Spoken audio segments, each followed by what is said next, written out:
Praise the lord. ಕ್ರಿಸ್ತನಲ್ಲಿ ಪ್ರಿಯ ದೇವಜನರೇ, ನಿಮ್ಮೆಲ್ಲರಿಗೂ ಶ್ರೀ ಯೇಸು ಕ್ರಿಸ್ತನ ಮಧುರ ನಾಮದಲ್ಲೇ ಶುಭ ವಂದನೆಗಳು. ಈ ದಿನದ ದೇವರ ವಾಕ್ಯ ಪ್ರಸಂಗಿ 12ನೇ ಅಧ್ಯಾಯ 1ನೇ ವಚನ.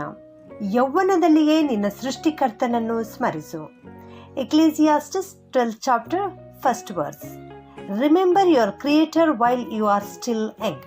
ಈ ಪ್ರಸಂಗಿ ಪುಸ್ತಕವನ್ನು ಅರಸನಾದ ಸೊಲೊಮೋನನು ಬರೆದಿದ್ದಾನೆ.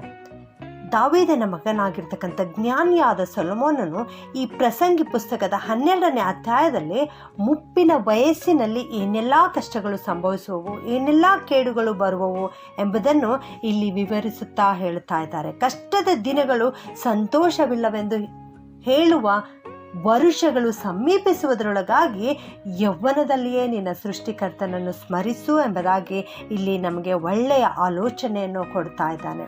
ಹೌದು ಪ್ರಿಯರೇ, ನನ್ನ ಜೀವಿತದಲ್ಲಿ ನಾನು ಯಾವ ಸಂತೋಷವನ್ನು ಅನುಭವಿಸಲಿಕ್ಕೆ ಆಗುತ್ತಾ ಇಲ್ಲ ಎಂಬುದಾಗಿ ನಾವು ಹೇಳುವಂತಹ ದಿನಗಳು, ಅಂದರೆ ನಮ್ಮ ಜೀವಿತದಲ್ಲಿ ಕಷ್ಟದ ದಿನಗಳು ಮುಂದೆ ಬರಲಿಕ್ಕಿವೆ. ಆ ಕಷ್ಟದ ದಿನಗಳು ಬರುವುದಕ್ಕಿಂತ ಮುಂಚಿತವಾಗಿ, ಬರುವುದರೊಳಗಾಗಿ ನಮ್ಮ ಸೃಷ್ಟಿಕರ್ತನಾದ ಯೆಹೋವನನ್ನು, ನಮ್ಮನ್ನು ಉಂಟು ಮಾಡಿದ ಆತನನ್ನು ನಾವು ಸ್ಮರಿಸಬೇಕು, ಆತನನ್ನು ಕೊಂಡಾಡಬೇಕು ಎಂಬುದಾಗಿ ಇಲ್ಲಿ ಅರಸನಾದ ಸೊಲೊಮೋನನು ಹೇಳ್ತಾ ಇದ್ದಾನೆ. ಪ್ರಿಯರೇ, ನಾವು ನಮ್ಮ ಪಾಪಗಳನ್ನು ಕರ್ತನ ಮುಂದೆ ಅರಿಕೆ ಮಾಡಬೇಕು. ನಾವು ಆತನನ್ನು ಸ್ಮರಿಸುತ್ತಾ ಆತನಿಂದ ರಕ್ಷಣೆಯನ್ನು ಪಡೆದುಕೊಳ್ಳಬೇಕು. ಈ ನಮ್ಮ ದೇಹವು ಮಣ್ಣಿನಿಂದ ಉಂಟು ಮಾಡಲ್ಪಟ್ಟಿದೆ ಪ್ರಿಯರೇ. ಆದ್ದರಿಂದ ಈ ನಮ್ಮ ದೇಹವು ಪುನಃ ಮಣ್ಣಿಗೆ ಸೇರುವುದಕ್ಕಿಂತ ಮುಂಚಿತವಾಗಿ ನಾವು ಕರ್ತನನ್ನು ಅಂಗೀಕರಿಸಿಕೊಂಡು ಆತನನ್ನು ಮೆಚ್ಚಿಸೋಣ. ಆಗ ನಿತ್ಯವಾದ ಜೀವಿತಕ್ಕೆ ನಾವು ಪ್ರವೇಶಿಸಲು, ಸಂತೋಷವಾಗಿ ಪ್ರವೇಶಿಸಲು ಸಾಧ್ಯವಾಗುತ್ತದೆ ಪ್ರಿಯರೇ. ವಿಶೇಷವಾಗಿ ಯೌವನ ಪ್ರಾಯವು ಮುಖ್ಯವಾದದ್ದು. ಅದನ್ನು ನಾವು ಉಪಯೋಗಿಸಿ ಒಳ್ಳೆ ಕಾರ್ಯಗಳನ್ನು ಮಾಡಬೇಕು ಎಂಬುದಾಗಿ ಇಲ್ಲಿ ನಾವು ನೋಡುತ್ತೇವೆ. ಆದರೆ ಅನೇಕರು ತಮ್ಮ ಯೌವನ ಪ್ರಾಯದಲ್ಲಿ ಸುಖಲೋಲುಪತೆಗಳಿಗೆ ಒಳಗಾಗಿ ಮಧುಪಾನದ ಮತ್ತಿನಿಂದ ಮತ್ತು ಇನ್ನು ಅನೇಕ ವಿಧವಾದ ದುಶ್ಚಟಗಳಿಗೆ ಒಳಗಾಗಿ ತಮ್ಮ ಯೌವನ ಪ್ರಾಯವನ್ನೇ ವ್ಯರ್ಥಪಡಿಸಿಕೊಳ್ಳುತ್ತಾರೆ. ಹಾಗಾಗಿ ಅನೇಕ ವ್ಯಾಧಿಗಳಿಗೆ, ಬಲಹೀನತೆಗಳಿಗೆ ಒಳಗಾಗುತ್ತಾರೆ.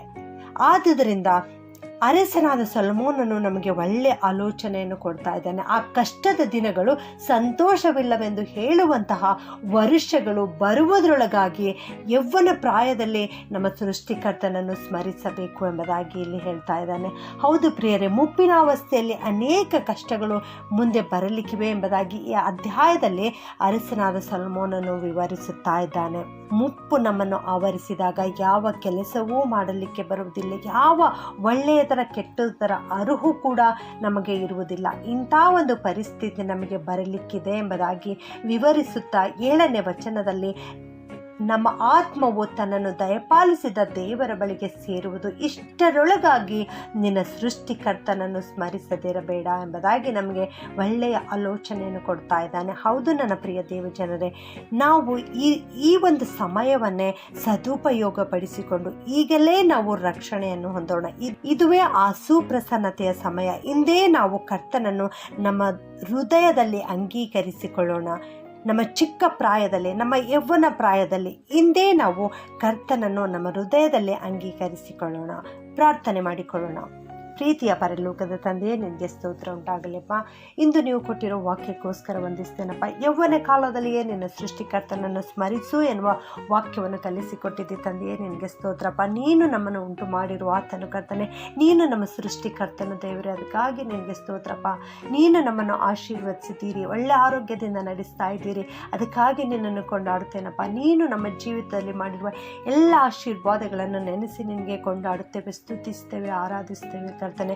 ಮುಂದೆ ನಮಗೆ ಮುಪ್ಪು ಆವರಿಸಲಿಕ್ಕಿದೆ, ಕಷ್ಟದ ದಿನಗಳು ಬರಲಿಕ್ಕಿವೆ ಎಂಬುದಾಗಿ ತಿಳಿಸಿಕೊಟ್ಟಿದ್ದಿ ತಂದೆ, ಅದಕ್ಕಾಗಿ ಸ್ತೋತ್ರ ಸ್ವಾಮಿ. ಅಷ್ಟರೊಳಗಾಗಿ ದೇವರೇ, ನಾವು ನಿನ್ನನ್ನು ಕಂಡುಕೊಳ್ಳಲಿಕ್ಕಾಗುವಂತೆ ಸಹಾಯ ಮಾಡಪ್ಪ. ಇಂದೇ ನಾವು ನಿನ್ನನ್ನು ನಮ್ಮ ಸ್ವಂತ ರಕ್ಷಕನನ್ನಾಗಿ ಅಂಗೀಕರಿಸಿಕೊಳ್ಳುತ್ತೇವೆ ಸ್ವಾಮಿ. ನಮ್ಮ ಹೃದಯದಲ್ಲಿ ಬಾ ಕರ್ತನೆ, ನಮ್ಮ ಹೃದಯದ ರಾಜನು ನೀನು ಆಗಿದ್ದುಕೊಂಡು ನಮ್ಮೆಲ್ಲರ ಜೀವಿತವನ್ನು ನಿನ್ನ ಹತೋಟಿಗೆ ತೆಗೆದುಕೊಂಡು ನಮ್ಮನ್ನು ನಡೆಸಬೇಕಾಗಿ ದೀನತೆಯಿಂದ ಈ ಪ್ರಾರ್ಥನೆಯನ್ನು ಯೇಸುವಿನ ಒಂದೇ ನಾಮದಲ್ಲಿ ಬೇಡುತ್ತೇನೆ ತಂದೆಯೇ, ಆಮೆನ್.